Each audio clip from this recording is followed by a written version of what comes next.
Xoş gördük, hörmətli izləyicilər, Azad Media izləyiciləri, eləcə də dünyada və Azərbaycanda yaşayan həmvətənlərimiz. Bura Axundov bağının yanındakı avtobus dayanacağıdır.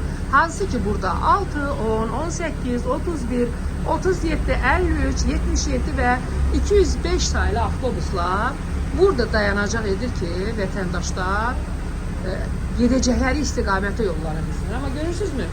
Bak burada hazırda ikisi buradadır, 77 sayılı avtobus. İkisi ise karşıdadır. Görürsünüz. Ve bunların bir yaxşı bəhanəsi var ki, bura 77 sayılı avtobusun sonuncu dayanacağıdır demələrinə görə.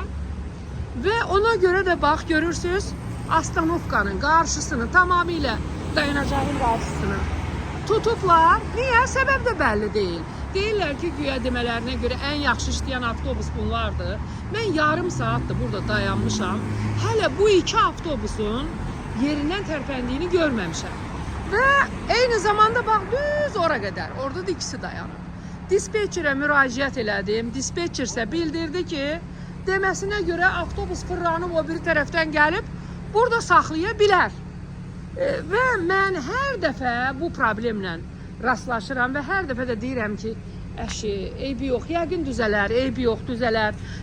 Bu vətəndaşları bu qədər incitmək olmaz. Bura axırıncı Astanovkadır, dayanacaqdır deyirsiniz ha. Amma burada 7 avtobusun dayanacağı var ki, 7 istiqamətə gedir və bütün bunlardan da 77 sayılı avtobus onları məhrum eləyir. Dalınca ya avtobusun gerek qaçasan ki, avtobus səni görüb dayansın, ya bilmirəm hansı üsuldan istifadə eləyəsən ki, avtobusla, istədiyin avtobusla minib gedə biləsən. Baxın, biri də gəldi, 77 sayılı, görürsünüz.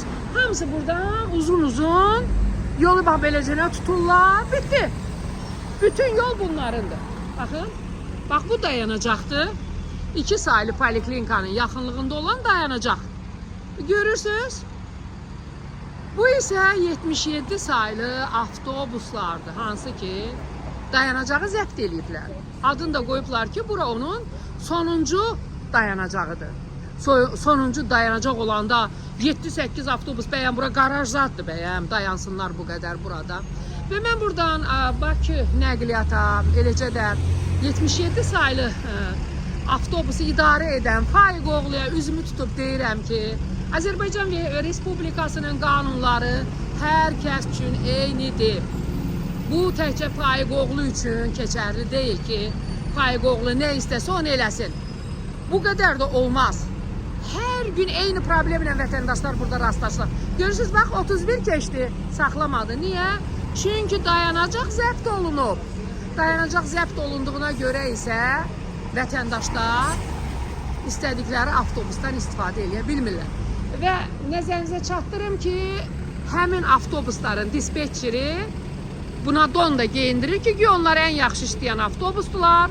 Amma içində sərnişin yoxdur, çox təəssüf ki, deməsinə baxmayaraq. Təşəkkür edirəm hər birinizə, bizi izlədiyinizə görə. Problemlərinizi yayın və işıqlandırın ki, digərləri də bu problemlərin olmaması üçün bizdən yararlansın.